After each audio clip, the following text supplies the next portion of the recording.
रसूलुल्लाह सल्लल्लाहु अलैहि वसल्लम अपने ऊँट पर बैठे हुए थे और एक शख्स ने उसकी नकील थाम रखी थी। आप सल्लल्लाहु अलैहि वसल्लम ने पूछा, आज ये कौन सा दिन है? हम खामोश रहे हत्ता कि हम समझे कि आज के दिन का आप कोई दूसरा नाम इसके नाम के अलावा तजवीज़ फरमाएंगे। फिर आप सल्लल्लाहु अलैहि वसल्लम ने फरमाया, क्या आज कुर्बानी का दिन नहीं है? हमने अर्ज़ किया, बेशक। इसके बाद आप सल्लल्लाहु अलैहि वसल्लम ने फरमाया, ये कौन सा महीना है?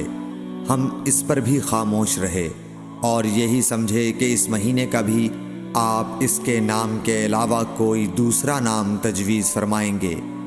फिर आप सल्लल्लाहु अलैहि वसल्लम ने फरमाया, क्या ये ज़ुल्हज्ज का महीना नहीं है?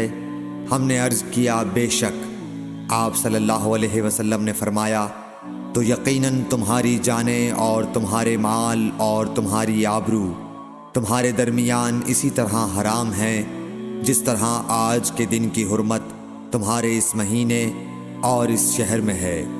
बस जो शख्स हाजिर है उसे चाहिए कि गायब को ये बात पहुंचा दे, क्योंकि ऐसा मुमकिन है कि जो शख्स यहाँ मौजूद है वो ऐसे शख्स को ये ख़बर पहुंचाए जो इससे ज़्यादा याद रखने वाला हो। सही बुखारी हदीस नंबर 67।